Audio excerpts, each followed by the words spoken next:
always like to say, today, we'll be looking at showreels.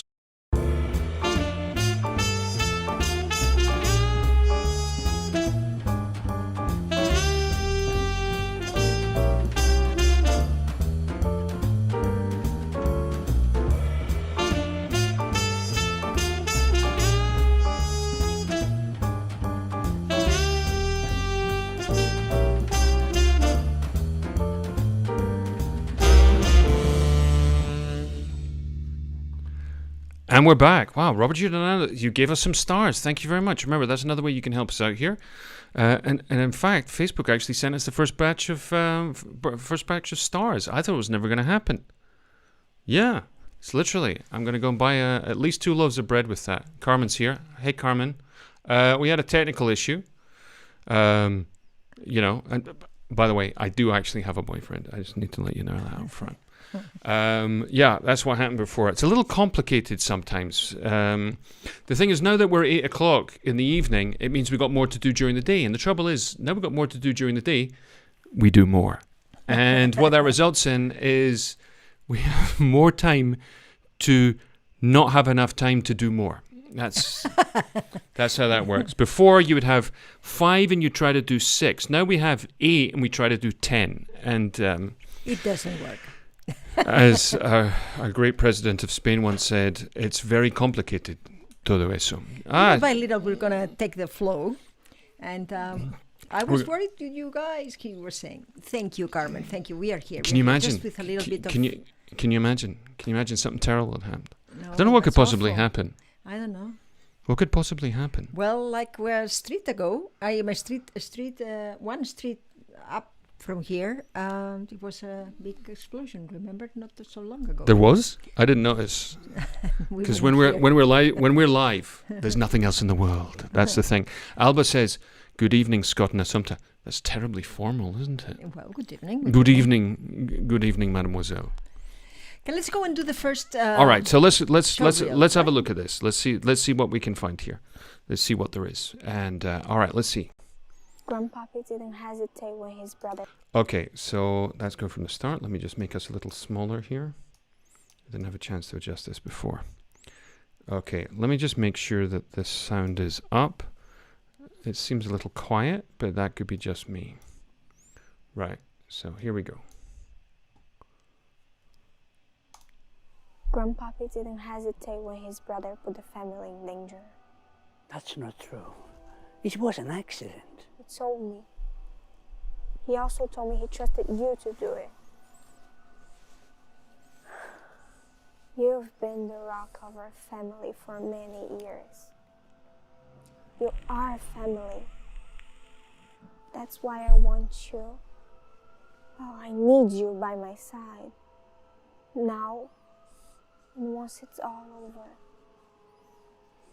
They will never accept you as a new couple. They already do.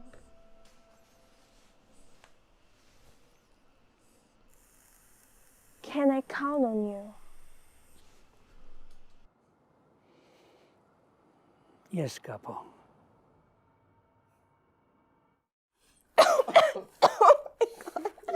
It's disgusting. Who would drink that? Oh, fuck. My parents! You said they were going to stay out all day. That's what they said. If my mum finds out I've cut school, she'll kill me. Oh, my too. Oh, crap. What? The bottles.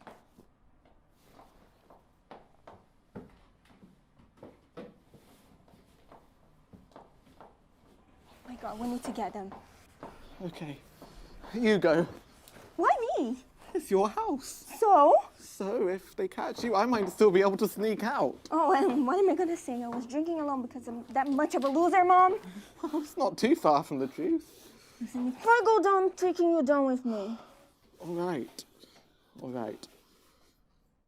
We knew how to hurt each other. And we did. Badly.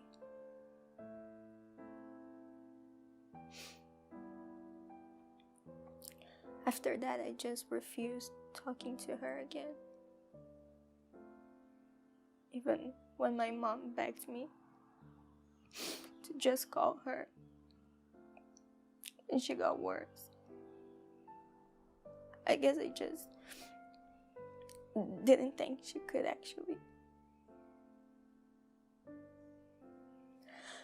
And then at the funeral, it suddenly hit me. Last thing I told her was that I hated her. I guess I just give anything to go back and apologize.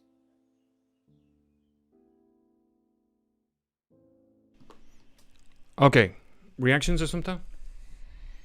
Well, it was hard for me to believe the things you said. I'm going to tell you why in each little piece. No, Isabel is, I believe, from Brazil. Mm-hmm. I think that's where she's from. So her native language is Brazilian Portuguese. Portuguese. Which is very interesting because what we deal with a lot, because we're here in Spain, in Madrid, and virtually everybody we work with is Spanish, or for them, English is a second language. A lot of people speak really, really great English. A lot of people are bilingual.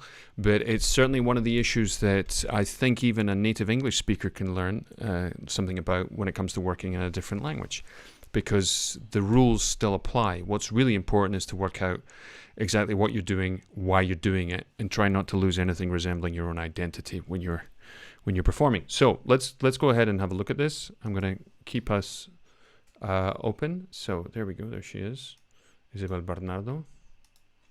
Grandpappy didn't hesitate when his brother put So the family. here for me there is a problem. It's not you so much. It's the problem of casting. I don't believe you that you're a capo. I don't believe the way that the camera look down on you. Is shot in a way that is kind of unbelievable for me. And also the text.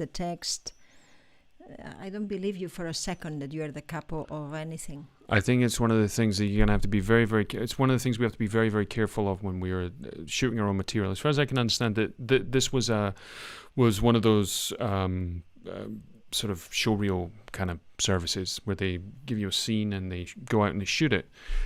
Technically, it looks great. It's a little quiet. I have to give you that. You're shooting outside, which has got certain advantages, but it's precisely what Assumpta says. If you want to give somebody some power, what you do is you put the camera below them, not above them. And also, I mean, apart from the way that the camera is shot, that is not really very good, thought out. Also, is that it's not a text for you. Actors cannot do everything all the time. If you perhaps when you are, 40 years old, you can play that. Mm-hmm. But now, with your little voice, with your presence, it's very hard. It's very hard to do something like that and be believable. And then also, it must be a scene for another place or something. So, if I think hard, perhaps I can find the actual scene of a movie, and I always can compare, and I don't like that. It's something that is not very original. So, you see, it indicates me that it's something that you took it from another film or something or series or.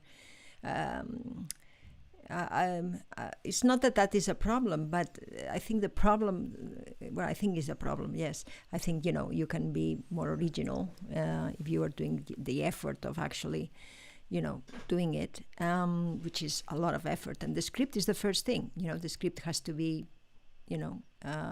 adapted to you. Well, it has to be appropriate. It's one of the things that sometimes we find a text or a scene and we go, God, I'd love to play that. I'd really, really like to play that. That'd be the sort of thing I'd have a lot of fun doing. The trouble with that, a lot of the time, is it's something which isn't entirely appropriate.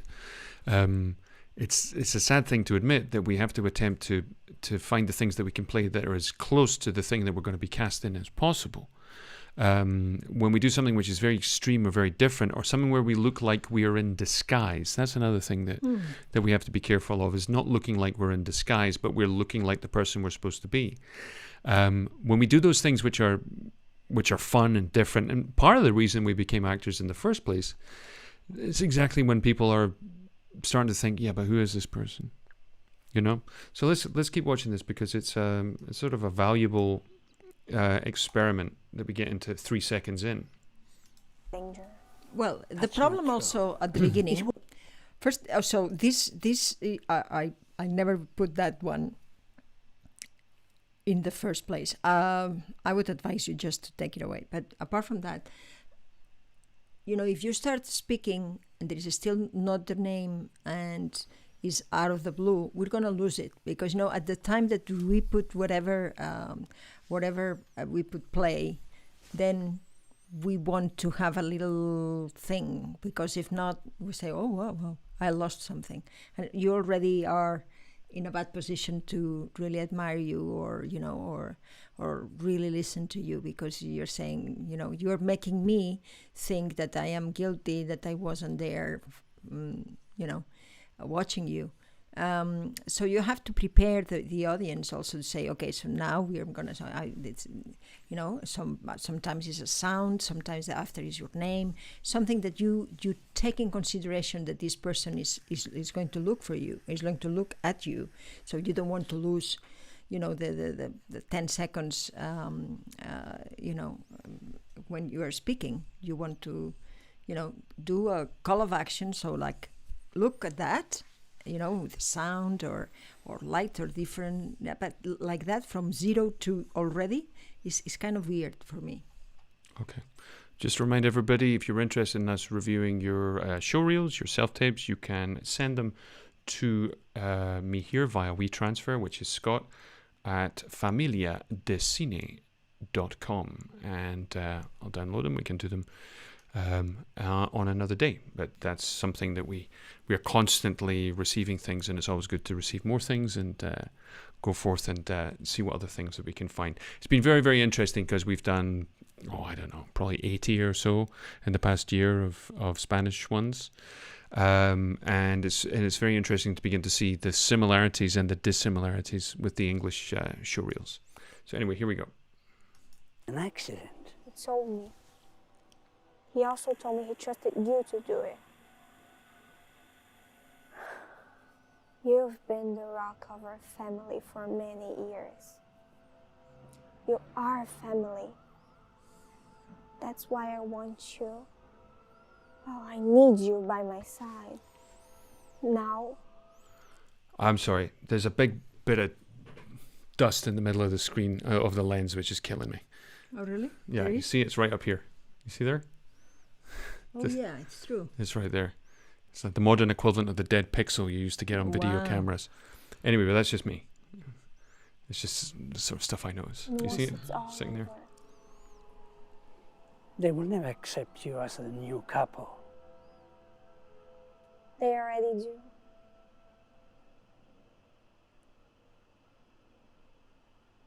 Can I count on you? I don't believe you, I'm sorry. Ladies, gentlemen, you've got to be at least as interesting as you are in everyday life, if not more so. Mm-hmm. This is a very, very important thing, is you have to live between action and cut. You're not just going through the motions. You're not just going through the paces. You actually have to live it, okay? And that's exactly when you're going to find out whether it's badly cast or not, whether it's close to you or not. Okay? If it's actually the job that they've given you, there's a good chance that the thing that they want you to do is pretty close to who you are. That's a thing. Yeah, but here is clearly it's not cast for you, you know, Yeah. because so you have to really be careful, you know, when you choose your material, because there is things that you cannot do, and that is one of them. But it's not because because you are a very bad actress or something like that. It has nothing to do with it. You are not this character. No, you see that. For example, go watch the film Strange Days with Ralph Fiennes, made by Catherine Bigelow. I think it came out in 1994, 95. It's famous because it was the first movie that had its own webpage. It's that long ago. It stars Angela Bassett, Tom Sizemore, Juliette Lewis, and Ralph Fiennes. Ralph Fiennes plays an LAPD cop. Mm-hmm. It's the first film he did after Schindler's List. Mm-hmm. Right? And he's a wonderful actor. He's a very good actor. But he's so completely miscast. Right? And he's floundering. And you can see it was very, very difficult for him because it was something which was so different from who he was. And obviously he did it because that's the entire reason, because it was so different from who he is. This is a tough one because you're coming in here, you have to play extremely high power, high status, and a lot of power. And that's not the thing I'd see if you walked in through the door. Right, let's just keep going. Yes, Capo.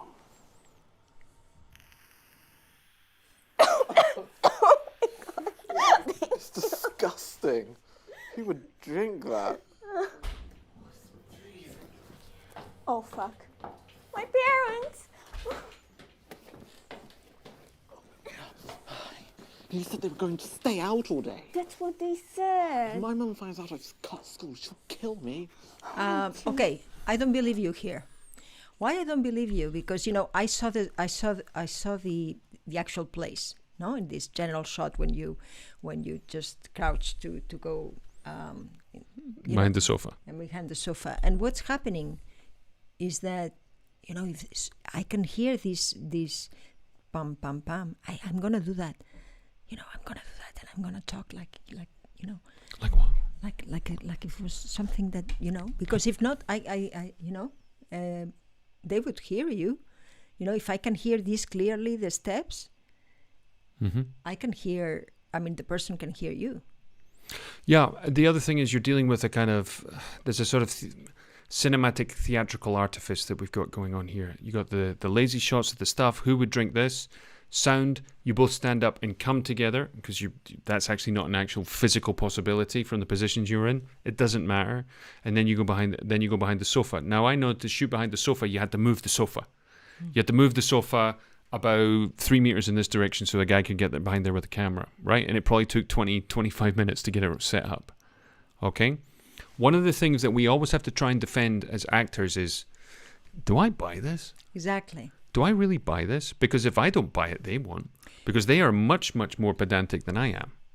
You always have to generate questions in the right questions in the spectator, meaning that if you don't believe in it, the others cannot believe in it. So, if you first of all is the distance. If someone is like that, immediately it's like silence, and it's something that you're gonna say, like that, because he's so near me that I can, What are you saying? That is what I'm saying. Okay. Exactly. So, because if not, the situation, I cannot believe in it, and then I say it's all artifice. I have to believe you as a spectator. That's the only thing. It's the only contract we have with the one that who's looking. Hesitate when his brother. It's one of the things that's very, very important. That sometimes we don't say these things because we feel like we're going to be problematic actors. Yes. I'm really sorry, but that's what you're there for. Okay? You have to be diplomatic, and you have to be, hang on a second, this feels a bit, don't you think they could hear us? And you're going to have to be, take out your, United Nations negotiating hat. And because otherwise, if you don't do that, you're going to end up with something which just nobody buys. That's that is something that we've seen in some of the things that the one personally produces. And of course, there is no, perhaps you got the camera, perhaps you have the team, but the director is the one who should actually, have this vision from the outside that would help you to understand these things. Sometimes when we are hiring people to do our stuff, they say, okay, I'm going there. Okay, what do you want the camera? And then, they're going to think on technical things, but they're not going to think actually if it's believable or not, or because they don't have also the experience to do that. They are cameras, they are lighting people, they are everyone has a job in cinema. So you are the link with the spectator. What does it mean? That you always have to consider if that is going to produce impact and on the viewer, and try to do it the best way, because you are the only one who's thinking on the spectator, you and the director. but you also, and you should have more experience on what the audience wants or not. And you certainly have to master, what I do and what it produces with the audience, right? Absolutely. Let's keep going. Let's go from a little bit before. Okay, so you'll see so here we are. We got this lazy thing going on here. When I say lazy, I don't mean you're being lazy. I mean it's loose. It's a loose shot. Loose two shot. You both sit up. That's nice. You both step into that. Nice. That's very nice. We have a perfect idea what's going on cinematically there. Fuck. My parents. Oh, fuck, my parents. Okay, I'm going to tell you something, and this might be this to everybody's out there.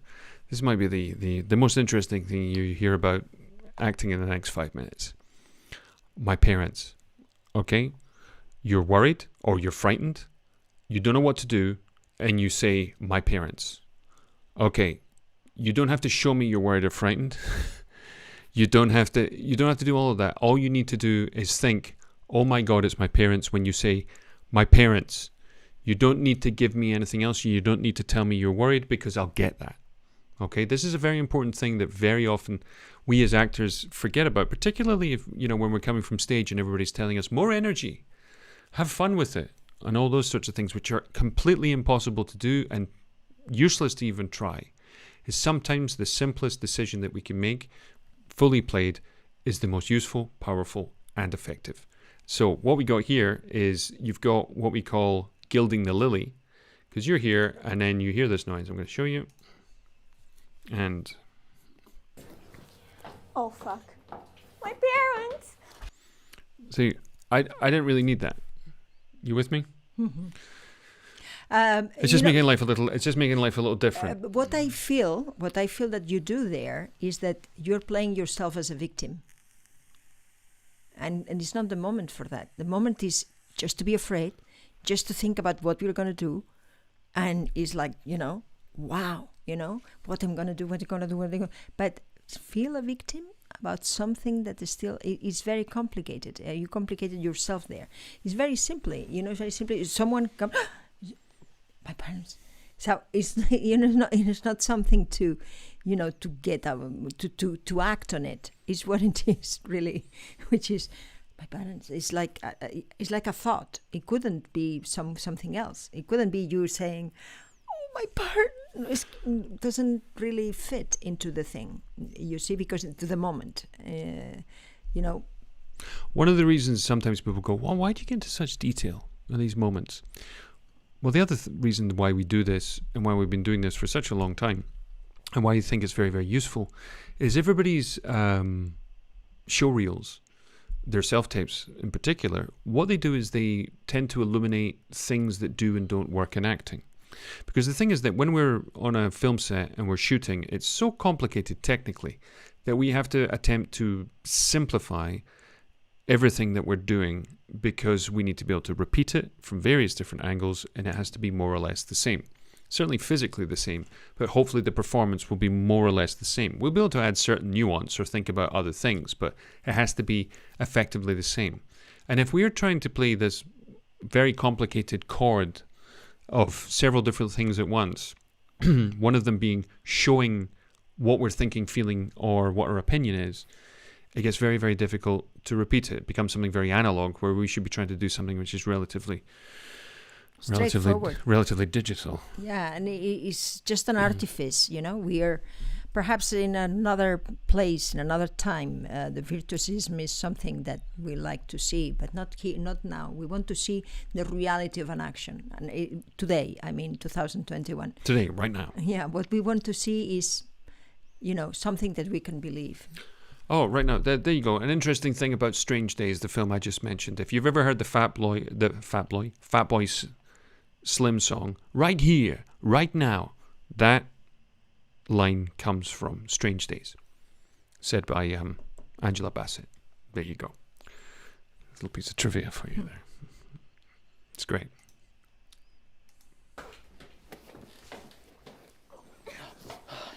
You said they were going to stay out all day. That's what they said. If my mum finds out I've cut school, she'll kill me. Oh, my too. Oh, crap. What? The bottles.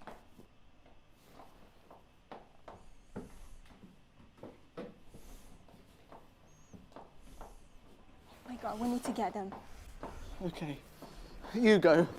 Why me? It's your house. So? So if they catch you, I might still be able to sneak out. Oh, and what am I gonna say? I was drinking alone because I'm that much of a loser, Mom?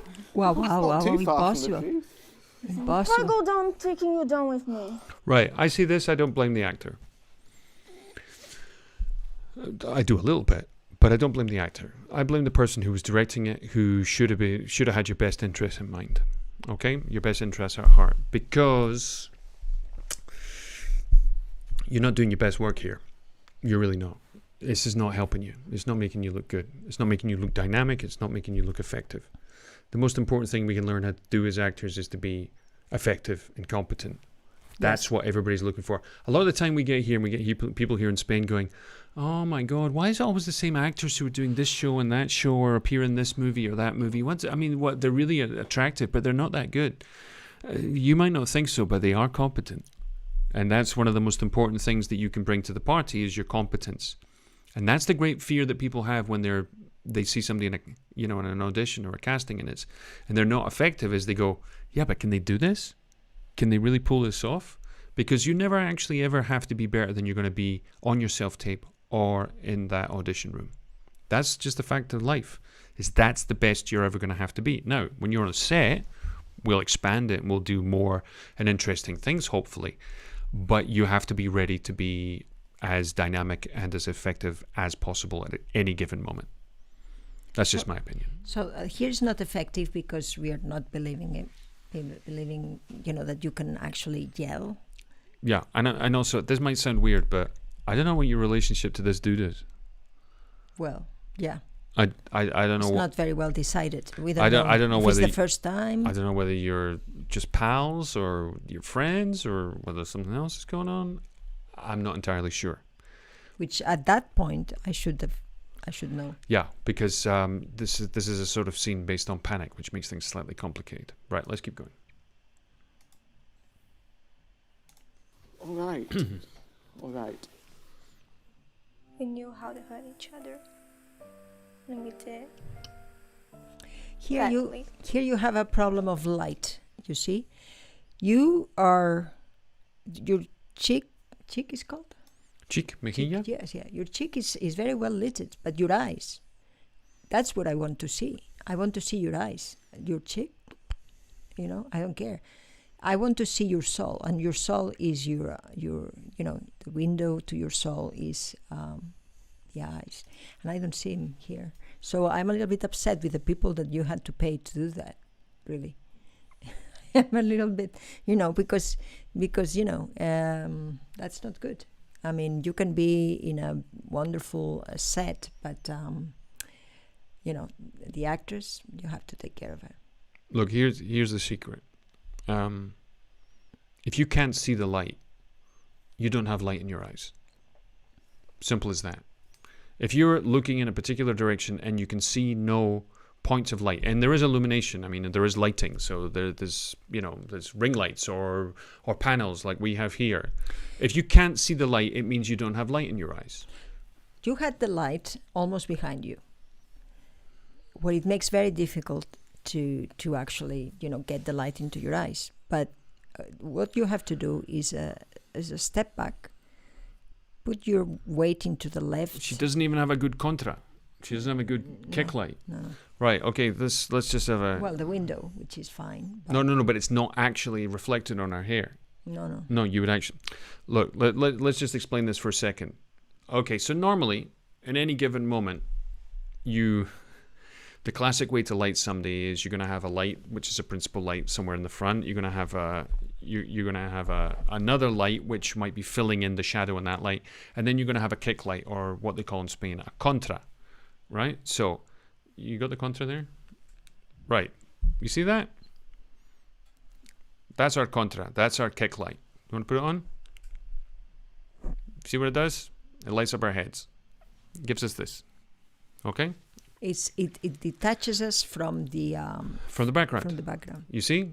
You're missing that here. Okay? It's a mass that is black. You see? Okay. which is your hair. So the other thing that we got going on here is, let's see what else we got. So, let me see, we got that. So, okay, let me just put myself here, right? Heavily contrasted. Okay, I come here, and look, I can take that down. We got that. Okay, so that's no lighting in here apart from the light from the window, and the light in the background.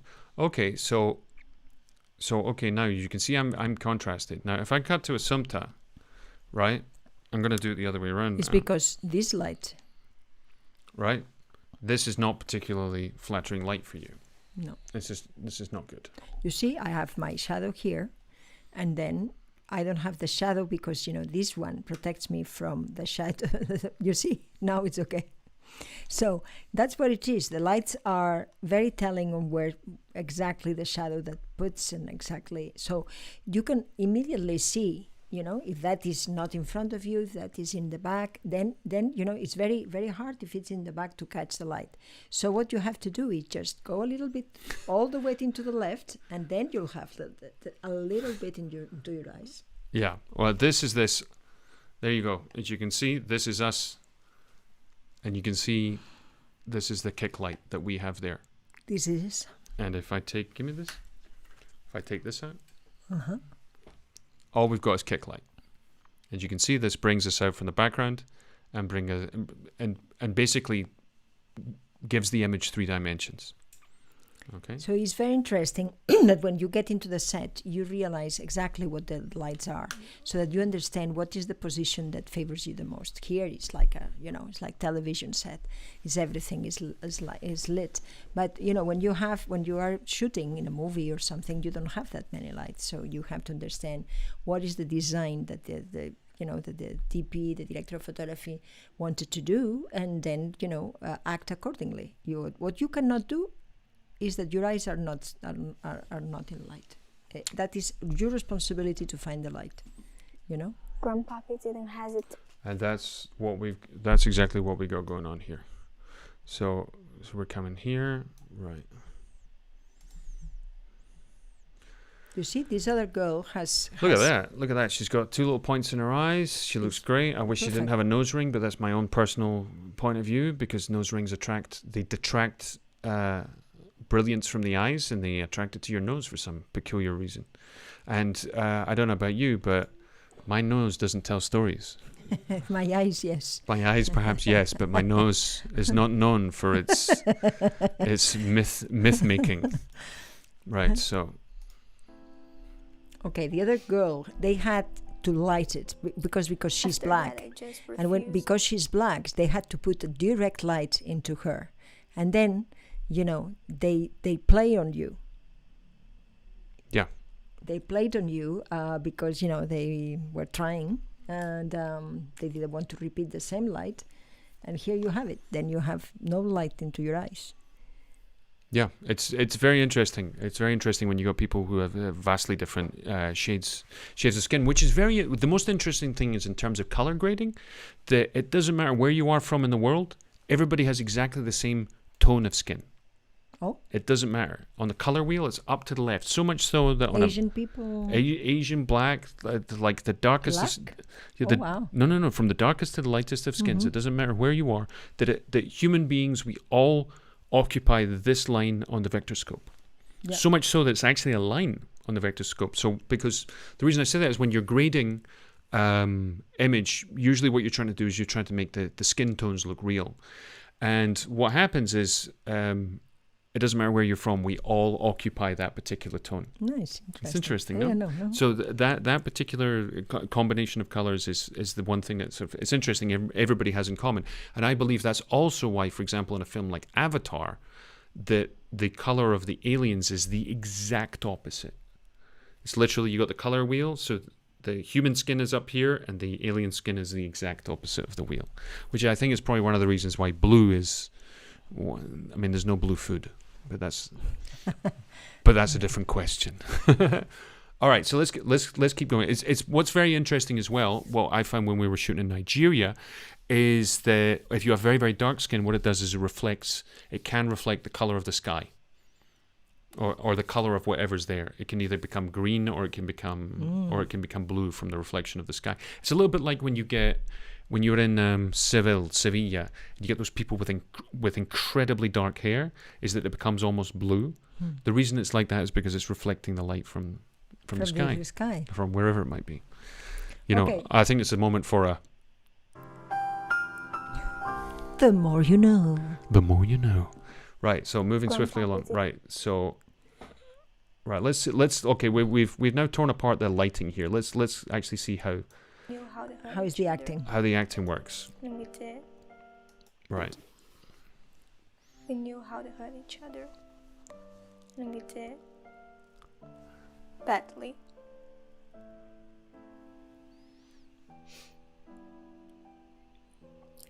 After that, I just refused talking to her again. Well, you know what I see? I see a girl who struggles with emotion to be able to have this drop here of a tear. And I really don't need that. I don't really need a woman or an actress that is worried about about this tear that doesn't come out. I don't want that. I want really the need of actually what you want, the conflict. I want things, but I don't want a person that is worried about the effect that is gonna create it. You're judging yourself, and that's why you cannot produce emotion, because you are worried in something else. So that is not very well acted there. That I think is a little bit your fault. You are too worried about this emotion thing, which is really, we don't give a damn. What? No. That's... No, I mean, the emotion, it has to be. I mean, I have to have the emotion. I don't give a damn if you cry. That is something that we keep repeating all the time, because you should do much more interesting things if you are concentrated on the actual conflict and exactly what you want. And then we're going to see a fight, and that is going to be, for us, interesting. We used to say a lot of something we used to say, well, I used to say it, because a lot of the time, this is one of the things we were talking about today, is that very often between Assumpta and I, when we would always be in class together and teaching in class together, is that we would move between good cop and bad cop. When I was being a bit mean, you were being really sweet, and when I was being really sweet, you were hard as nails. It wasn't, we never really planned it, because we always sort of like tried to keep everything copacetic and kind of fun. But one of the things that we always really believed in was that nobody cares what you feel. They just don't. They really don't. They want to feel themselves. Yeah. They only care about what you do, what you want, what you think. They pay a ticket to feel, not to see you. Mm-hmm. Huh?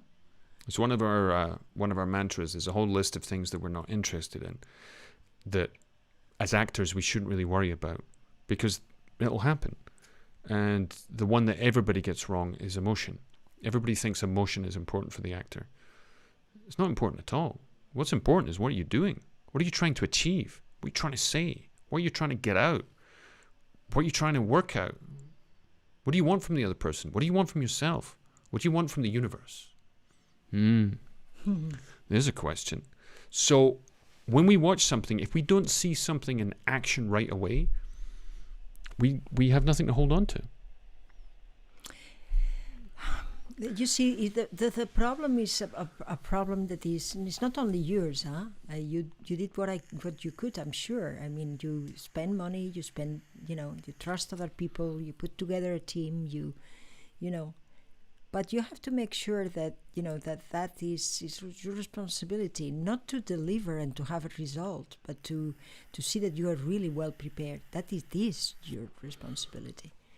And for that, there is no money that can pay that, It's just a process. And this process has to be also felt with the people that you are in the set, that you are creating something. It's not only, okay, you put me the lights, you put me this, and then there's something is going to come up that is good. No, every single person has to believe on the frame, understand that what there is in the frame is great, and we're going to do something that is nice. If that doesn't happen, if it's only like mercenaries, that they are there for an objective of that is to have money, that is not going to work. One of the things that we've noticed, and this is an incredible change that's happened in the film business and in any kind of digital filmmaking really right now, is this great democratization of digital filmmaking, whether it's image or sound, editing, post-production, special effects, whatever it might be. Everybody has access to it. If you want to go on YouTube, you can find out how to do it if you really want to. There's no real excuse. It's not that expensive compared to what it was before. It's extraordinary. As we always say, you can buy a violin. It doesn't mean you're going to know how to play it. One of the greatest weaknesses that we see, and there's people creating, for example, showreels here in Spain to an incredibly high quality, with crews and wonderful sound and great editing and bespoke scenes that are written for the people. And that's great. But it comes back to this thing. It's like we say, to write the greatest script, all you need is a pencil or a book. You just need a pen and some paper. That's all you need. The same thing it goes with the acting, is that to do the greatest performance or to shoot the greatest performance, the first thing I'm going to need is a great performer, or I'm going to need an actor who's doing their job really, really well.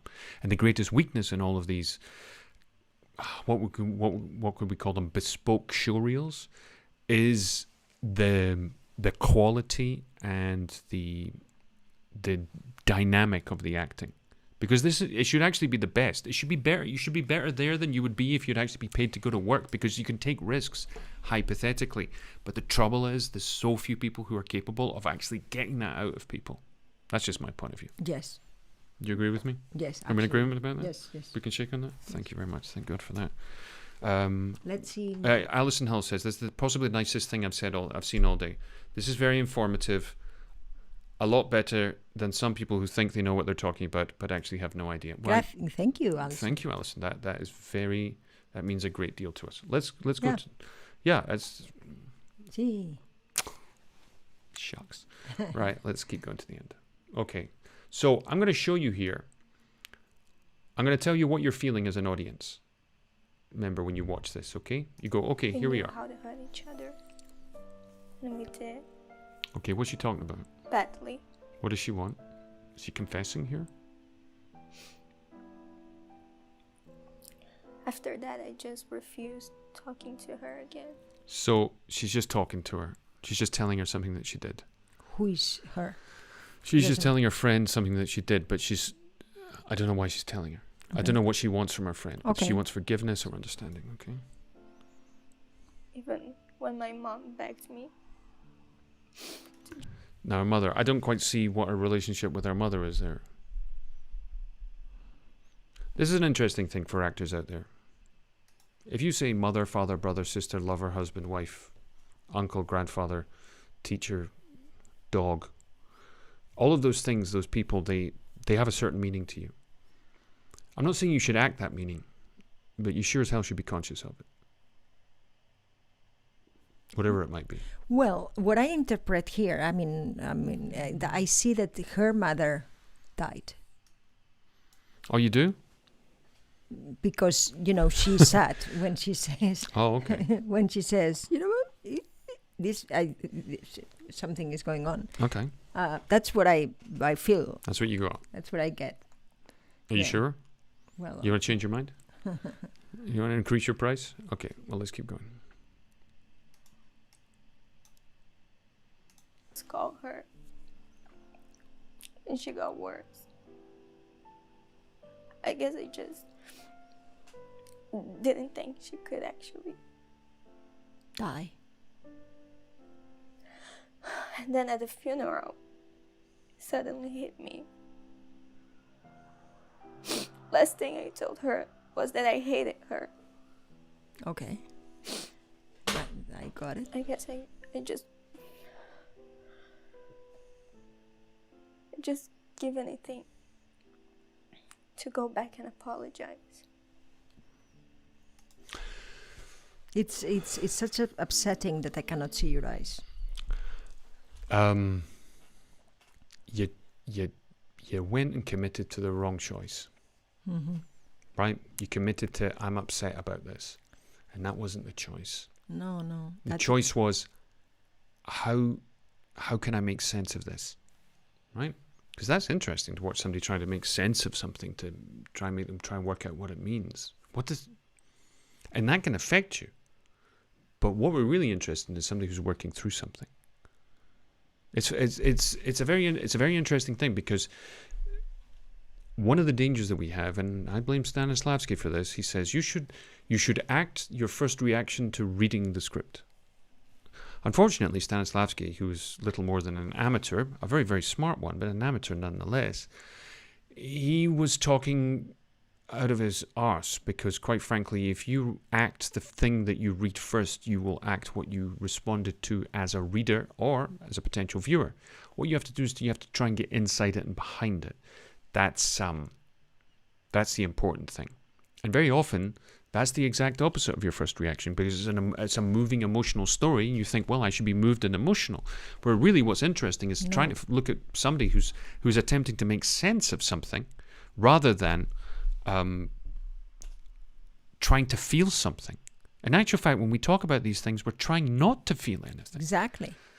We spend most of our time resisting these extremities of emotion, whatever they might be, sad, angry, happy. And you as an actor are looking for it, and we see it, and then we don't believe it. And because that is not what's happening in reality. And nobody cares. And nobody cares. And look, there's certain cliches that we've come up to that, and this is not one of them, but certainly in the same ballpark. There's certain cliches that we've discovered through seeing lots and lots of showreels. One of them is scenes of domestic violence, right? Either receiving or giving. Men being abusive, being wife battering and girlfriend slapping and all the rest of it.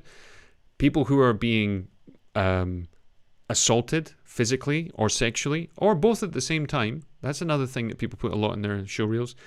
Rape, that goes without saying. And torture. Torture. Yeah. Either torturing or being tortured. Now, we talked about this a few weeks ago, I think, but one of the main problems is if it works, nobody wants to watch it, because it's uncomfortable and you don't want to watch that sort of thing for obvious reasons. We're all decent human beings. It's not the sort of thing that we get off on. If it doesn't work, then it's just silly. Then it just looks mawkish is the word. So try to avoid those sorts of things. Try to choose something which is close to you as possible. Try and find something where you can feel dynamic in action and connected to what you're saying and doing. Remember that any given time you're speaking to one of three people. You're speaking to yourself, you're speaking to somebody else or a group of people, or you're speaking to God, the gods, or the universe. That's just how it goes. If there's something else I'm not quite sure about. I was speaking to Alba the other day, and she actually said to me, yeah, somebody else said to me like that. And they included objects. They actually made it even more complicated. You're but talking to objects? But I actually think that's just somebody else. No. People talk to dogs. I mean, you can think about an object and remind you of something, and then but you're never gonna communicate with an object. I don't know. You speak to Siri, right? No, I don't. You go, hey Siri, set timer for 3 minutes. Don't we do that? Okay. We do that on a regular basis. We give orders. Okay. So let's.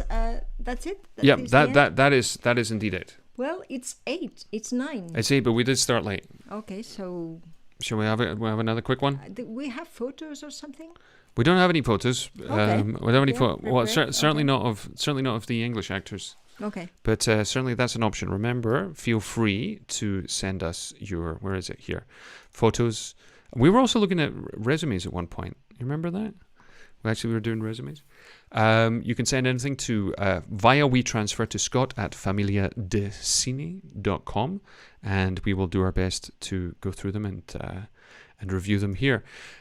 We always take advantage of the showreels that we're looking at, because they always manage to highlight enormous important aspects of what can I say? Acting for camera more than anything else. Alba says, but when we are talking to an object, what we are really doing is talking to ourselves, right? What do you both think? But we don't talk to ourselves a monologue out loud. We need somebody else to justify it. Yeah. We actually need somebody else to justify when we're talking to ourselves. When we are talking to an object, oh, I remember you, and we don't do that. No, so the actors do that. It's like, oh, Mom, that's it. You know? Perhaps something, you know, something that but you're not certainly with words describing anything of your past or your memory with yourself. No, you don't do that. I have to quickly say hello to Ross, my brother, who's over there in Ireland, who's lost weight and looks awesome. Just going to let him know. I would show you a picture. You look a hell of a lot better than you do there. No, you've improved tenfold. It's a very curious thing, but we do embody certain objects or things with a relationship with somebody else, or the moment somebody gave it to us, or what happened on that day where we got it for the first time. Sometimes our relationship with something is to notice that we no longer have a relationship with it. Mm-hmm. That's another curious thing. We don't talk ourselves out loud too much.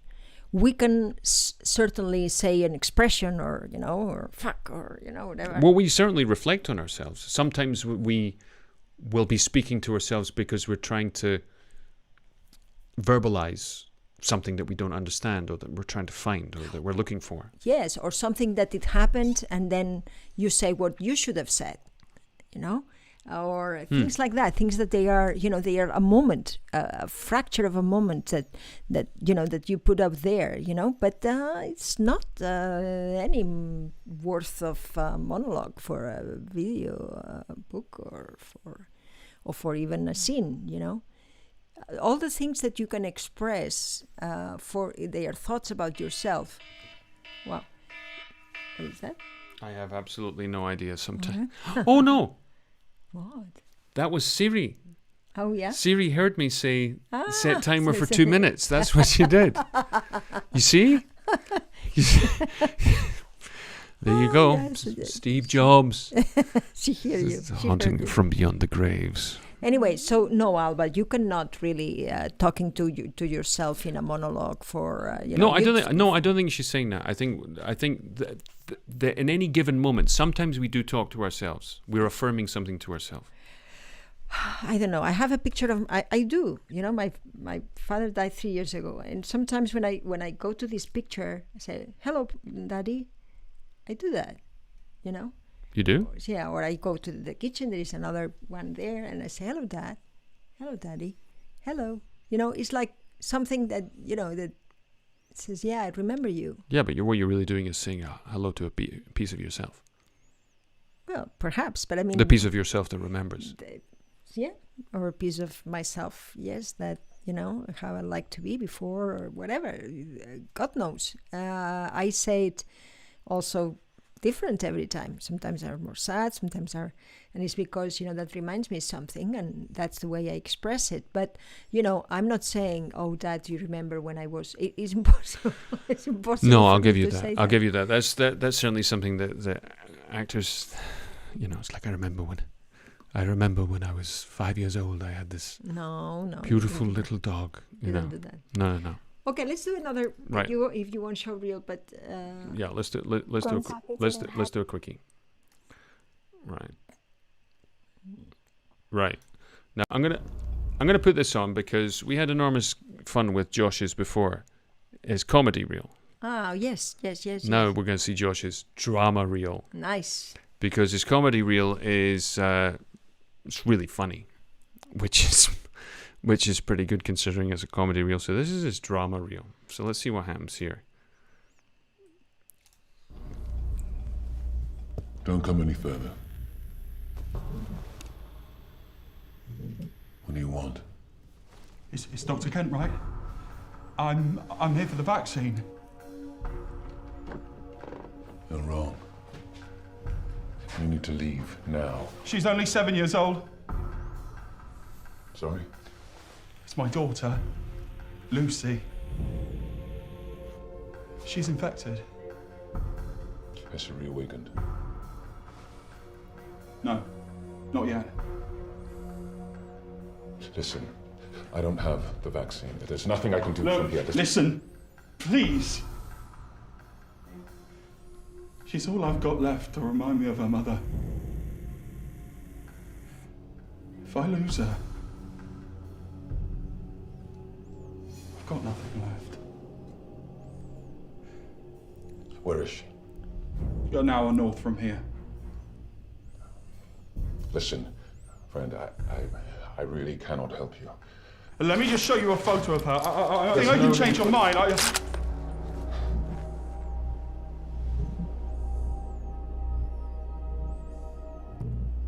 You will save my Lucy. Now get your things and come with me. How are they? Your parents? Well, you'll be able to ask them yourself in a minute. Yeah, I know that. I mean, I just want to feel prepared. I want tonight to go well. Me too. So how's your script going? It is what it is. Hello, love. You got a light? Sorry, no. How about we go for a little drink or something then? Nice. No, I'm alright. Come on, it'll be nice. Ladies with me. Hey, old man, get back in your car. Don't pester the young lady, son. How about you fuck off, Grandad?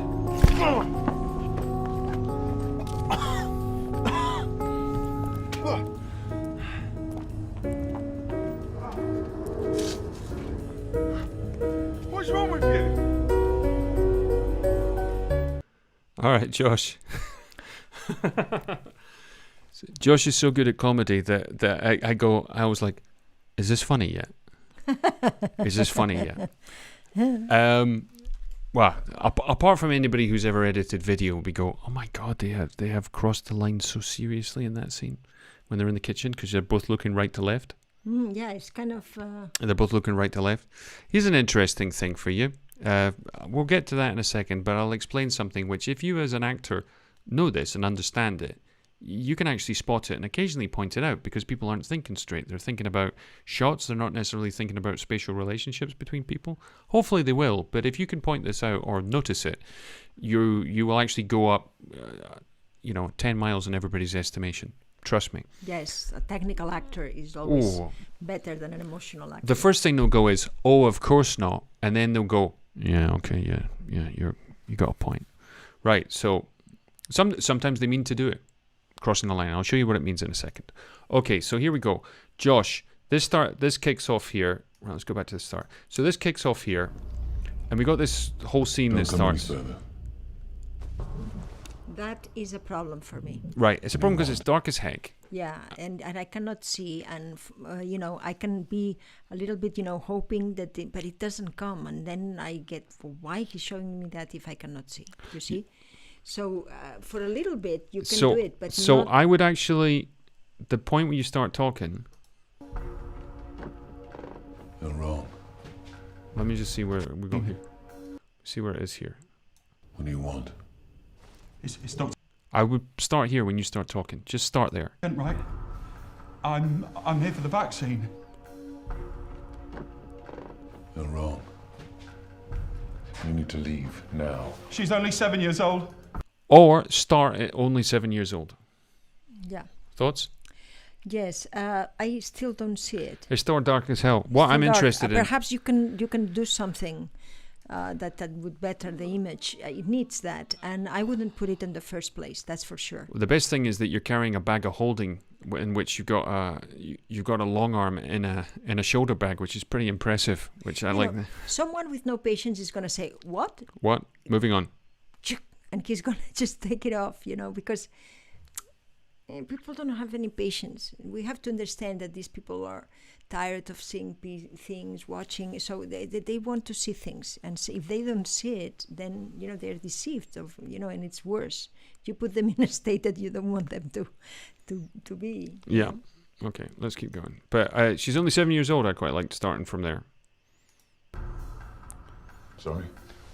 It's my daughter, Lucy. She's infected. Has she reawakened? No, not yet. Listen, I don't have the vaccine. There's nothing I can do from here. Listen, please. She's all I've got left to remind me of her mother. If I lose her, I've got nothing left. Where is she? An hour north from here. It's weird, this thing of the light. The light is only on your shots and it's not in his shots. So the Listen, light of the police. Friend, I really cannot help you. Let me just show you a photo of her. I think I can change your mind.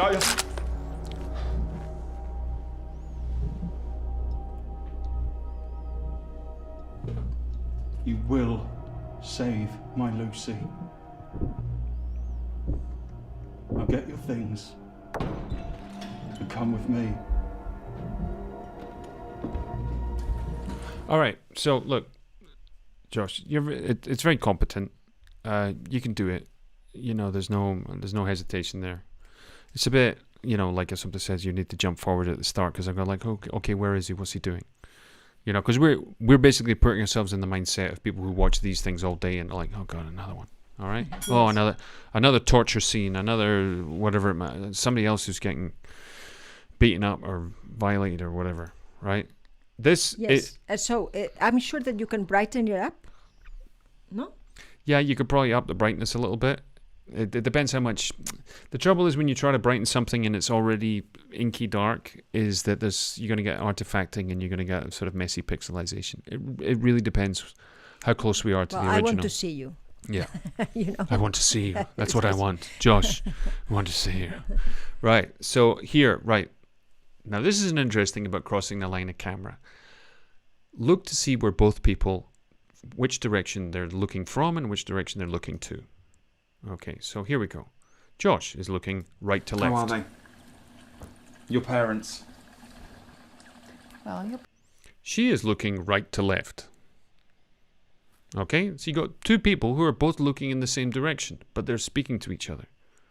Okay, what had to happen is she had to be looking in the other direction or he had to be looking in the other direction.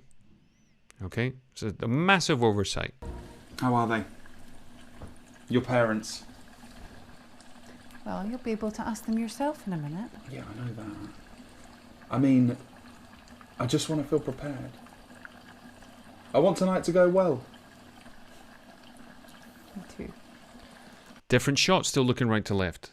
So they reframed it and she's still looking to the wrong side of camera. So how's your script going?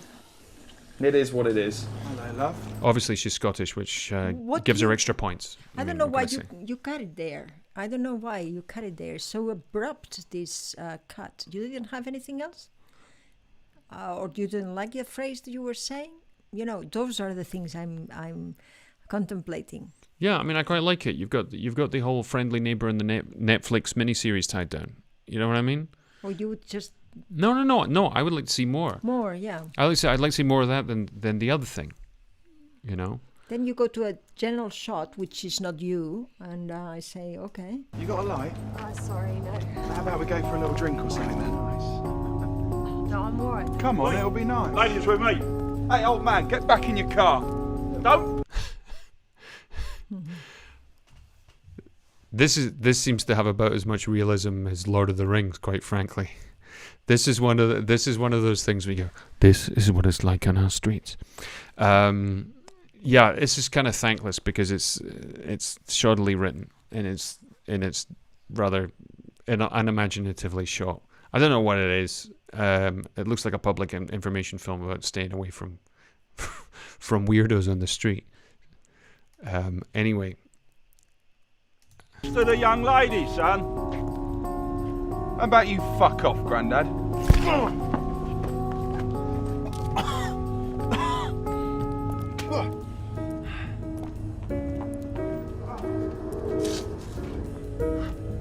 What's wrong with you?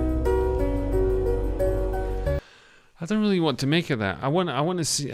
You're capable of so much more than that. I mean, look, it's fine. You're competent and all the rest of it, but it's like I want to see just you not very talking interesting. in honest conversation with someone. I want to see you as a father. I want to see you as a friend. I want to see you more. I want to see you dressed as Cupid hanging from the ceiling light. Not that we saw it already. But it's great though. It is good. I think you can shoot yourself scenes that accomplish the objectives that you want, which are which kind of roles they can give it to you. Roles of a father, roles of the best friend, or or like you did before. The romantic one is also very nice. So try to put you in roles that they are a little bit more close to you, things that one can imagine that you can be or you can portray, it doesn't matter if they are not very well shot. Right now we are really accustomed to see things on self-tape, so we want to see the actor, and the actor is not the lights. Oh, and tell us what happened with that job. You were close to getting a nice job. Yeah. He told me, he emailed me, let me know. Alba says the text I was looking at in my Shakespeare class was Macbeth's dagger monologue. It is an interesting one for sure. It's interesting what you have to say about this. Always appreciate your advice. Okay, is this a dagger I see before me? All that. That's another thing. We are dealing here in something that was written on the... Written 500 years ago. 500 years ago. For a man to say. Dressed as a woman. Not dressed as a woman. Yeah, of course. Oh, he was there? Yeah, of course. There were no female. There were no actresses in Shakespeare's day. Yes. It was going to be some bloke, some young man, closely shorn, in a wig. I was imagining. Is this a dagger I see before me? No, it was played by a dude. Okay, so the idea is that theatrical things have their own, language, and so it's.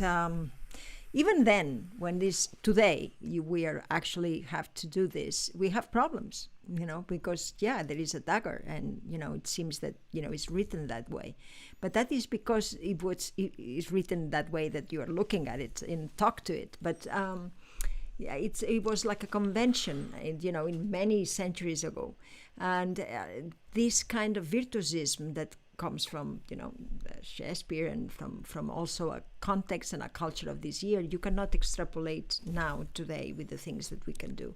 Now the things have to be believable. Well, one of the things that it would come down to would be that sort of thing where you're thinking out loud, and it's that sort of head voice that you have when you're. I'm not entirely sure what that means. Where are we going with that? It's that kind of what's called subvocal. It's this sort of internal monologue made, spoken, as it were. It's very, very tricky, because the other thing is the dagger is not just a dagger. It's about what the dagger symbolizes. It's about what it means to you, what it could do, what it couldn't do. All of those sorts of things. The whole, it's an exploration of a virtuosism that the people, before they would love to do that. Nowadays, that in a movie, we say, it's a theater text. See, but I think one of the secrets to those particular texts, which come so loaded, like To Be or Not to Be, or The Dagger Speech, or Tomorrow and Tomorrow and Tomorrow, is attempt to discover it for the first time and simplify it. It's not trying to read 500 years, half a millennia of essays written on the subject. It's to try and work out what the heck is this person on about. Forget everybody else and go, what would make me say that? What would be similar? Absolutely, I completely agree. To simplify it so much. So you can take something which is almost abstract in its form, like you would get with Shakespeare's iambic pentameter. You could even say, when you're working in a different language, that is an abstraction for the people who don't speak that language. Mm-hmm. And yet they make sense of it in one way or another. Look, there's people in Star Trek who have to speak Klingon. Nobody speaks Klingon, apart from people in science fiction conventions. In fact, Star Trek Discovery was subtitled in Klingon for the first season. Did you know that? No. Do you know what Klingon is? No. It's an invented language. Yeah, well, that's you got that right. Much, yes. You're not a big Trekkie. No. Shame about that. Anyway, so I think one of the things that you kind of have to do is sort of simplify it and discover it for the first time. The best thing that anybody could say is, "Wow, that's the first time I ever understood that." Because that's one of the things that we can do as actors, particularly with difficult or classical texts, is we can actually find something which is will meaningful and actually make other people understand them. Relevant to today. Oh, yeah. You see, relevant to today. Before you could do all these explorations, in a wonderful voice. Oh, that the two solid flesh would melt, thaw, and resolve itself into a dew. But you get, we were acting it like that. I mean, not so long I hope ago. so. That's how I was taught back in the day. No, but when you get, Derek Jacobi, let us sit upon the carpet and tell the sad, sad stories of the death of kings. He's definitely in the building. Yeah, you know what I mean? It's yeah. not exactly, in an alien country. Carlos Reich Plaza says, If you have scenes from work in different languages, do you have a version of a showreel that shows the different language? Do you only have a showreel for each language? Well, it all depends. Excellent question. Yeah, excellent question. But it all depends on, we are always trying to do our showreel thinking on the people that we're going to give it to them. So it's an agent that is, an agent is good that he has little bits of everything. When he's a producer that wants to do a movie in French, only what he needs to see is you talking French. Okay, so it's good that you have. He doesn't need to be a producer. It's anybody to do with French. They don't want to. You think they're going to want to hear our filthy pig German? That we speak here in the British Isles. No, but I mean, it's all depends on the objective. Why you are doing this demo reel? For me. If you ask me, if you speak like 3 or 4 languages, or like I am, well, you need demo reels in all different languages, yes, and you need one that is also something that is, for your first. How you say that? Your principal agent, yes, from your country, that says, okay, he can do all this, So it's nice to have all these possibilities, and you should, have a very good in French, very good in English with different things. Is great, because then it shows you the possibilities, and the same profiles could be good because but. Somehow, if you have an accent, what I also would advise you to do is to go for something that you see that the people is looking. When, for instance, when someone here in Spain, it's an accent, for instance, an Andalusian accent, so it makes us laugh. It made us laugh for many, many years. Now, not so much, but for many years it was that. We had all these cliches and about languages. For instance, the Spanish maid. The ideal thing is, of course, the Spanish waiter, which is Manuel in Fawlty Towers. Yeah, that was who spends most of his time going, "¿Qué?" Exactly, that was really something that that was. Legitimized and him going, it's not a rat, it's a hamster. Okay, it's not a hamster, it's a rat. Don't you have rats in Spain, or did Franco have them all shot? That's what he was saying. Yes, yeah. It's the most famous line in Fawlty Towers. Yes. So anyway, all this produces images on the people, and Mexican for us for many, many years. Cantinflas in Spain.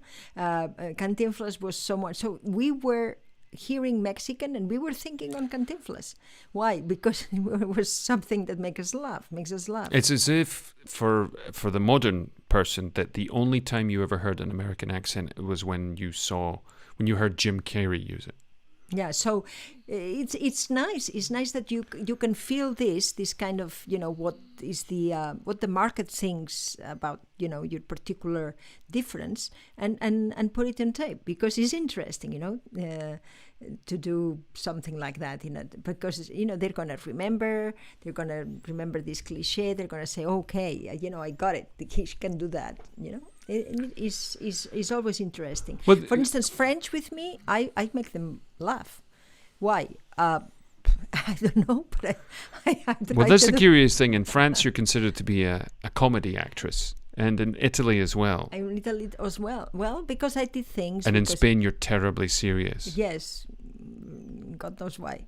No, well, yeah. I mean, you can actually, why? Because very serious. Very serious, yes. It's a pity. Anyway, Them's the breaks. So, but it's nice that you consider this, consider the particularities of what an accent in another language can produce to other people. I think that is a very interesting thing, because then you fulfill the image or the topic, or the cliché that the people have about your community or your culture or whatever, and that is an interesting thing to because you are limited, in another. I mean, it's very few people that they are bilingual in more than 3 languages, Or trilingual. So, what you're thinking? Nothing. I'm thinking of what's 4 languages. Is it quadrilingual? I don't know what it is. It's also a curious thing that. Not so much curious. There's an enormous advantage that we have these days to actually subtitle something. Isn't that difficult? Mm-hmm. Before, you had to have editing software and know what you were doing and all the rest of it. In actual fact, you can pretty much subtitle something on YouTube if you've got something up there. They actually have a whole tool section that you can subtitle things. And it's actually surprisingly good. It's actually a hell of a lot better than the commercial way of subtitling that we used to do before. It's a lot less traumatic, that's for sure. But a very interesting question, Carlos Rech Plaza. Sí, molt bé, gracias. Right, so that's us for today. Yes. We're going to finish up right now. Thank you very much. Remember that if you want us to review your headshots, your showreels, even we did resumes at one point, CVs at one point, which is pretty interesting as well. Remember, you can always send them. The easiest thing to remember is scott@familiadecine.com. The other thing that we want to do is to thank our community. These are all the people who are with us on Patreon, which is at patreon.com/Assumpta Serna. The reason I mention that is today is episode number 258, which is pretty impressive. We started on the 12th of April, 2020. For the last 20 years, we've been teaching film acting exclusively, not only here in Spain, but in 7 other countries around the world in 24 different cities. And we've clocked in just over, approaching 16,000 hours of training. And we've taught filmmakers, technicians, and of course actors in the craft of acting on camera, directing actors on camera, and working with actors on camera. And one of the reasons that we love to do what we're doing is that we like to keep it open source. We want to be able to share what we've learned as actors, because between us we have about 70 years of experience and over 250 movies and TV shows and all the rest of it in 6 different languages. And really what we want to do is to kill the sacred cows, talk about the things that are important, and make sure that everybody is just considering how to make themselves more competent, more efficient, and do their job better. Yeah, and how to present yourself is the first thing that we are doing here. We're going to do other cycles because I think that is interesting also to revise some of the other things that you've been doing on the Spanish language that you can see actually at youtube.com. Escuela Assumpta Serna, right? Escuela Assumpta Serna, yeah. Okay, so thank you very much. Oh, and the other thing I want to leave you with, I want to share this with you, and I may have said this before, but this is something that always comes back to me. And it's about how we are going to go forward in all this once hopefully this pandemic begins to recede and we can attempt to approximate a normal life, which normal life will never be what it was. That's one thing that we have to come to terms with. But this is something I heard recently, and I think it's a very, very good idea. It's a very good philosophy to approach life with, which is if we only do the easy things in life, life will be extremely hard. But if we always try to do the difficult things in life, life will be relatively easy. That's nice. Thank you, Scott. You like that? Yes. It's good, no? Yes. Love it. There you go. So, this is me, Scott Cleverdon. This is me, Assumpta Serna. Saying thank you very much to all of you for being with us. Remember, you can share this, follow the page on Facebook, give us a like. Remember to subscribe to the channel if you haven't already on YouTube. Send us an email if you want. You can check out all the things that we're up to in familiadecine.com. We'd love to see you around there sometime. If you ever want to contribute, look, you can actually send us a coffee. Buy me a coffee at Assumpta Serna. We can do that. And also we have our Patreon. So we hope to see you next week, Thursday at 8 p.m. Spanish time, 7 a.m. 7 p.m. Sorry. 7 p.m. UK time. UK time. Which is, I think, 1 p.m. It's 3 p.m. LA. I don't know. And 3 p.m. Argentinian time. 3 p.m. Argentinian time. And until then, this is how I'm going to finish this one. Onwards and upwards. Thank you.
This is very interesting because Assumpta is taking notes on something that we said earlier on, which is the idea that you could actually speak a different language, or rather you could say something in a language that you didn't speak, but you'd have to make sense of it.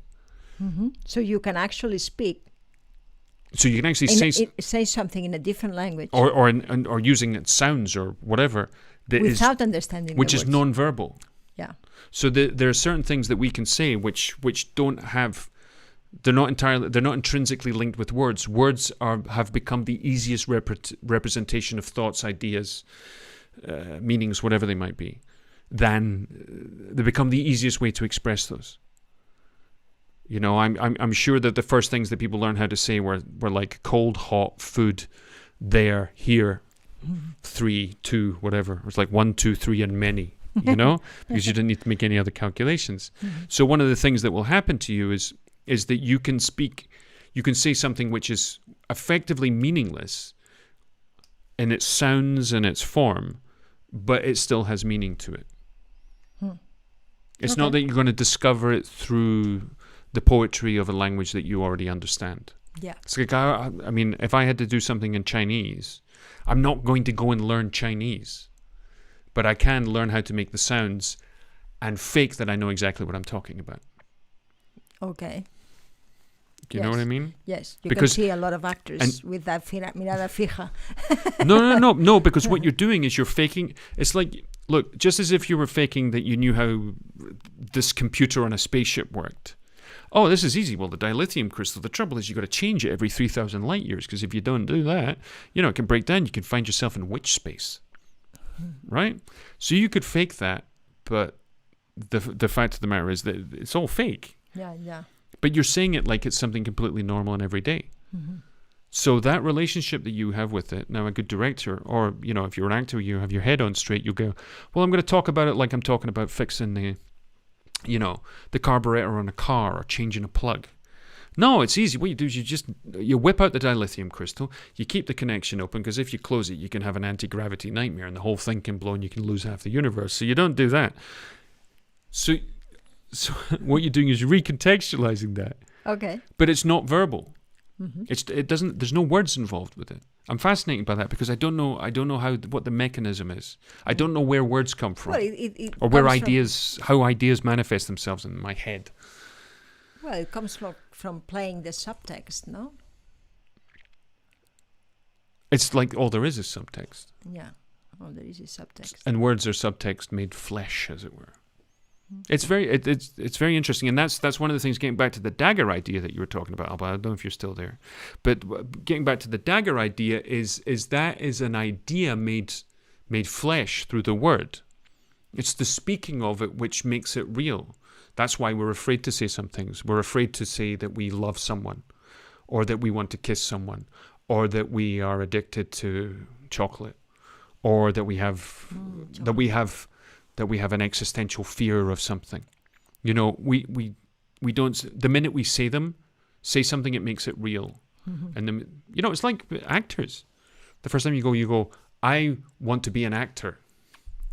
You know, that's a real coming out of the closet moment, because everybody has an idea, everybody has an opinion, everybody has a point of view, Yes. and everybody's going to think differently of you.